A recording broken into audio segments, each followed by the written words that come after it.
Hello friends, तो आज हम देखेंगे रॉबिन्सन क्रूसो मूवी, जहाँ एक आदमी अकेला एक आइलैंड पर फंस जाता है और वहाँ उसकी मदद कुछ वाइल्ड एनिमल्स करते हैं। तो चलिए शुरू करते हैं इस अमेजिंग जर्नी को। मूवी के शुरू में हम एक पायरेट शिप को देखते हैं, जहाँ दो चूहे खाने के लिए आपस में लड़ रहे हैं। तभी एक कैट अचानक उन पर अटैक कर देती है और इसी हड़बड़ी में वहाँ सो रहे एक सेलर की आँख खुल जाती है। नींद खराब होने से सेलर को बहुत गुस्सा आता है और तभी उसकी नजर सामने एक आइलैंड पर जाती है, जहाँ बहुत बड़ी आग लगी हुई है। वो इसकी इंफॉर्मेशन अपने कैप्टन को देते हैं, जो नीचे अपने कैबिन में आराम कर रहा था। कैप्टन तुरंत अपना स्पाई ग्लास निकालता है और देखता है कि ये तो किसी तरह का घर लग रहा है। वहीं नीचे उसे एक इंसान नजर आता है, जो एक रस्सी के सहारे उल्टा लटका हुआ है और वो अपने लोगों से उसे शिप पर लाने को बोलता है। जल्दी ही वो उस आदमी तक पहुंच जाते हैं, जो दिखने में किसी जंगली की तरह है, और वो आदमी बताता है कि मेरा नाम रॉबिन्सन क्रूसो है। आगे हम उसे कैप्टन के सामने देखते हैं, जो जानना चाहता है कि आइलैंड पर क्या क्या कीमती सामान है। और तभी अचानक वहाँ एक पैरेट आ जाता है। रॉबिन्सन बताता है कि ये मेरा दोस्त मैक है और फिर उसे सेफ रखने के लिए खिड़की से बाहर बैठा देता है। वहाँ मैक को वही दो चूहे मिलते हैं और वो उन्हें रॉबिन्सन की कहानी सुनाने लगता है। बात कुछ साल पहले की है, जब मैक इस आइलैंड पर अपने कुछ एनिमल फ्रेंड्स के साथ रहता था। वो बहुत ही क्यूरियस टाइप का बर्ड था और आइलैंड से निकलकर बाहर की दुनिया देखना चाहता था, लेकिन उसके दोस्तों को लगता था कि ये शायद उसकी गलतफहमी है और आइलैंड से बाहर कोई दुनिया नहीं है।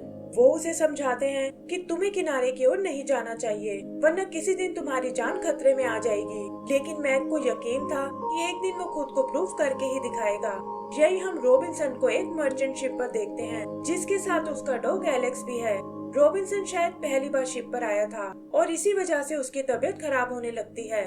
बाकी सेलर्स उसका खूब मजाक उड़ाते हैं कि ये जर्नी कमजोर लोगों के लिए बिल्कुल नहीं है, और रॉबिन्सन को भी लगता है कि शायद यहाँ आकर उसने गलती कर दी है।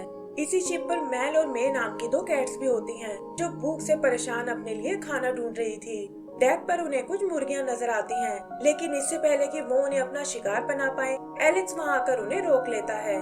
रॉबिन्सन उन कैट्स को पकड़कर एक रूम में डाल देता है और वो कसम खाती हैं कि हम इसका बदला लेकर ही रहेंगी। तभी अचानक वहाँ एक तूफान आ जाता है और मैक और उसके दोस्त अपने लिए शेल्टर ढूंढने लगते हैं। शिप पर भी हर तरफ अफरा तफरी मची हुई थी और तभी एक पोल के टूटने के कारण रॉबिन्सन और एलेक्स एक रूम में फंस जाते हैं, जो असल में वही रूम था जहाँ वो शैतान कैट्स भी कैद थी। रॉबिन्सन मदद के लिए चिल्लाने लगता है, लेकिन वहाँ उसके सुनने वाला कोई नहीं था, क्योंकि बाकी सेलर शिप को छोड़कर जा चुके थे। और तभी वो कैट एक लालटेन से हिट करके उसे बेहोश कर देती है। इधर मैक को एक तेज आवाज सुनाई देती है, जैसे कि कोई बड़ी सी चीज उनके आइलैंड से टकराई हो, और वो सुबह जाकर उसे चेक करने को बोलता है। अगली सुबह वो किनारे पर चेक करने जाते हैं, जहाँ अजीब सी दिखने वाली चीजें पड़ी हुई हैं, और तभी उन्हें वो बड़ा सा शिप नजर आता है। मैक को लगता है कि ये शायद किसी दूसरी दुनिया से आया है, और एनिमल्स के मना करने के बावजूद वो उड़कर उसे चेक करने जाता है। उसे ये देखकर बहुत खुशी होती है कि मेरी थ्योरी एकदम सही थी और आइलैंड के बाहर वाकई एक दुनिया है। तभी वो रॉबिन्सन और एलेक्स को देखते हैं, जो शिप से निकलकर आइलैंड पर आ गए हैं, और रॉबिन्सन एक बार फिर जमीन को देखकर बहुत खुश होता है। उन एनिमल्स ने एक इंसान और डॉग को कभी नहीं देखा था और उन्हें लगता है कि ये शायद कोई सी मॉन्स्टर है, जो यहाँ उन्हें खाने आए हैं। तब कीकी नाम की बर्ड कहती है कि हमें इन्हें डराकर वापस भेजना होगा, और सभी एनिमल्स अलग अलग तरह से शोर करने लगते हैं। रॉबिन्सन को लगता है कि यहाँ शायद कोई आदमखोर जानवर है, और वो एलेक्स को लेकर वापस शिप में चला जाता है। लेकिन मैक को अपने दोस्तों की यह हरकत बिल्कुल अच्छी नहीं लगती, क्योंकि वो तो इन स्ट्रेंजर्स को अच्छे से जानना चाहता था। वो कहता है कि ये लोग हमें इस आइलैंड से छुटकारा दिला सकते हैं, ताकि हम भी बाहर की दुनिया का मजा ले सके। लेकिन बाकी एनिमल्स को अभी भी उनसे डर लग रहा था। तब मैक कहता है कि मैं वहाँ उन पर नजर रखने जाऊंगा, और तुम्हें भी ध्यान रखना होगा कि कोई भी उनके सामने नहीं जाएगा। लेकिन शाम होते ही स्क्रबी नाम की गोट को भूख लगने लगती है और वो खाना ढूंढने के लिए किनारे की ओर चली जाती है। यही रॉबिन्सन एलेक्स के साथ अपने शिप पर बैठा हुआ था, और तभी उसकी आवाज सुनकर वो डर जाता है कि शायद वो आदमखोर उसे मारने आ गए हैं। पर वो देखता है कि वहाँ तो एक बकरी घूम रही है, और ये देखकर वो थोड़ा रिलैक्स हो जाता है। तभी उसकी नजर मैक पर पड़ती है और उसे यकीन हो जाता है कि इस आइलैंड पर नॉर्मल जानवर रहते हैं और उसे डरने की कोई जरूरत नहीं है। अगली सुबह वो एक बार फिर आइलैंड पर आता है और शिप से निकली जरूरी चीजों को इकट्ठा करने लगता है। मैक और उसके दोस्त भी उसे नोटिस करते हैं कि आखिर वो ये क्या कर रहा है, और यही हम देखते हैं कि वो शैतान कैट्स भी आइलैंड तक पहुंच चुकी हैं और मैक और उसके दोस्तों को अपना शिकार बनाना चाहती हैं। यही रॉबिन्सन को शिप से कुछ गन्स भी मिलती हैं और वो आइलैंड पर शूटिंग की प्रैक्टिस करने लगता है। एनिमल गन की आवाज सुनकर डर जाते हैं और मैक को भी लगने लगता है कि शायद ये स्ट्रेंजर उनके लिए खतरा बन सकते हैं। इधर रॉबिन्सन जंगल में शिकार करने जाता है और तभी उसे मैक की फ्रेंड रोजी नजर आती है, जो जंगल में अपने लिए खाना ढूंढ रही थी। रॉबिन्सन चाहकर भी उसे शूट नहीं कर पाता और कहता है कि मुझे इस तरह बेकसूर एनिमल्स को नहीं मारना चाहिए। उसके जाते ही मैक वहाँ चेक करने आता है, लेकिन वो कैट उसे पकड़ लेती हैं और इससे पहले कि वो उनका शिकार बन जाए, एलेक्स वहाँ आकर उसे बचा लेता है। मैक को इस लड़ाई में चोट लग जाती है और रॉबिन्सन दया करके उसे अपने साथ ले जाता है। तभी रोजी वहाँ अपने बाकी फ्रेंड्स के साथ आती है और कहती है कि यही वो जगह है जहाँ वो मॉन्स्टर मुझे अटैक करने वाला था। यही उन्हें मैक के पंख गिरे हुए मिलते हैं और उन्हें लगता है कि शायद वो मॉन्स्टर उसे पकड़ कर ले गया है। तभी वो कैट्स आकर उन एनिमल्स को भड़काने लगती है कि वो इंसान एक बहुत ही बड़ा मॉन्स्टर है और अगर उसे नहीं भगाया गया तो मैक की तरह तुम भी उसका शिकार बन जाओगे।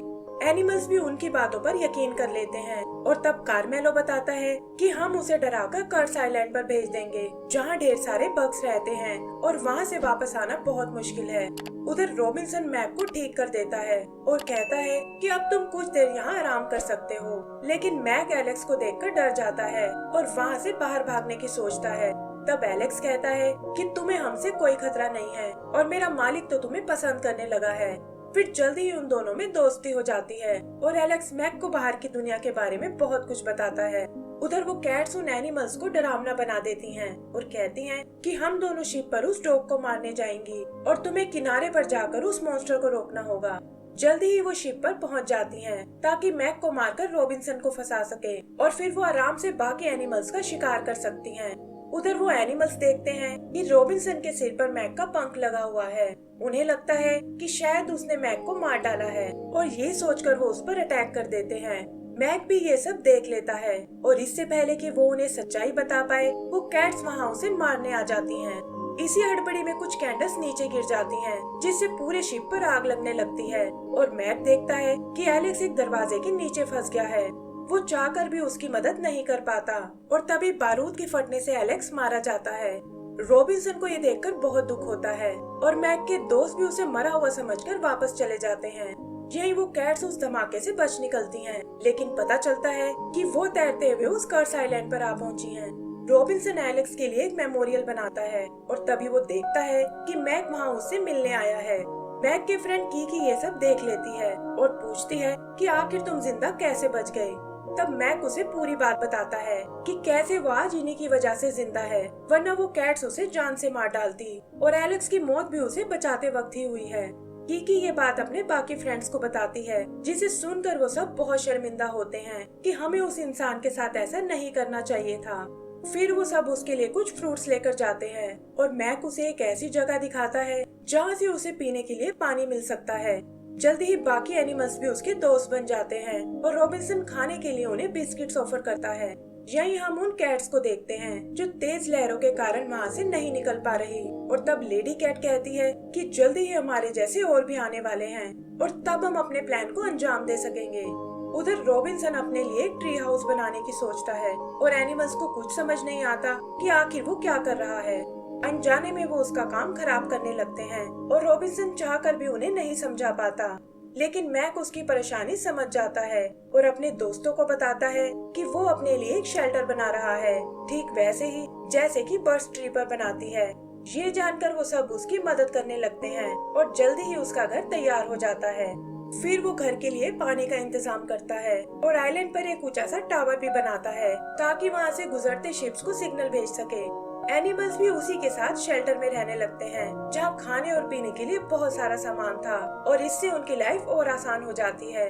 आगे हम देखते हैं कि उन कैट्स के अब बहुत सारे बच्चे हो चुके हैं और वो उस टूटे हुए शिप के सहारे मेन आइलैंड पर आ जाते हैं। मैक और कीकी उन्हें आते हुए देख लेते हैं और तुरंत ये बात जाकर अपने दोस्तों को बताते हैं। रॉबिन्सन लड़ने के लिए अपनी गन निकालता है, लेकिन तभी वो कैट्स वहाँ आकर उस पर अटैक कर देती हैं और इससे वो शेल्टर के बाहर लटक जाता है। मैक एक रस्सी के सहारे उसकी हेल्प करता है और सेफली रॉबिन्सन को नीचे ले आता है। उधर बाकी एनिमल्स भी उन कैट का मुकाबला कर रहे थे, लेकिन वो जानते थे कि हम ज्यादा देर तक इन्हें नहीं रोक पाएंगे। रॉबिन्सन गन लेने के लिए एक बार फिर शेल्टर की ओर जाता है, लेकिन रोजी गलती से उसे बेहोश कर देती है। मैक जानता है कि अब उन्हें ही कुछ करना होगा, क्योंकि कैट शेल्टर के बाहर आ पहुंची हैं, और ये सोचकर वो रॉबिन्सन की गन यूज करने की सोचते हैं।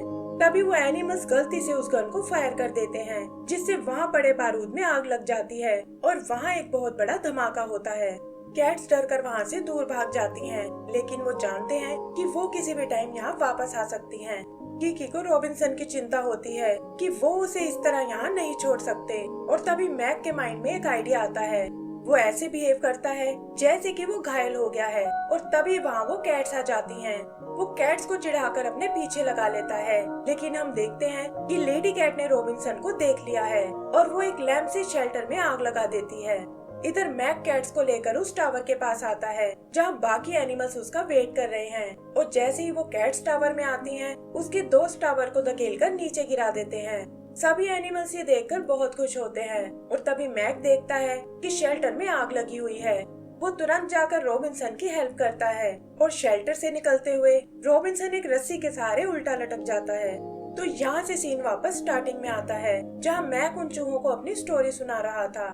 वो चूहे कहते हैं कि ये पायरेट्स बहुत ही खतरनाक हैं और तुम्हारे दोस्त की जान खतरे में है। यहीं हम उन कैट्स को देखते हैं जो कुछ लकड़ियों के सहारे तैर रही थी। तभी उन्हें सामने वो पायरेट शिप नजर आता है और वो सब जल्दी से उसी की ओर जाने लगती हैं। शिप पर रॉबिन्सन एक बोट के सहारे वहाँ से भागने की कोशिश करता है, लेकिन तभी वो पायरेट्स उसे देख लेते हैं और उस पर अटैक करने लगते हैं। रॉबिन्सन एक रस्सी के सहारे शिप से नीचे कूद जाता है और उसी राफ्ट पर आ गिरता है जिससे वो कैट्स यहाँ आई थी। मैक भी उड़ता हुआ उसके पीछे चला जाता है और कैप्टन ये कहकर उन्हें जाने देता है कि उस आइलैंड पर वो वैसे भी मारा जाएगा, तो फिर हमें बारूद वेस्ट करने की क्या जरूरत है। एंड सीन में हम मैक को देखते हैं जो उन चूहों को भी शिप से बचा लेता है, और इसी के साथ हमारी ये मूवी खत्म हो जाती है। तो दोस्तों, अगर आपको ये मूवी पसंद आई हो तो प्लीज हमें लाइक एंड सब्सक्राइब करना ना भूलें। Thank you.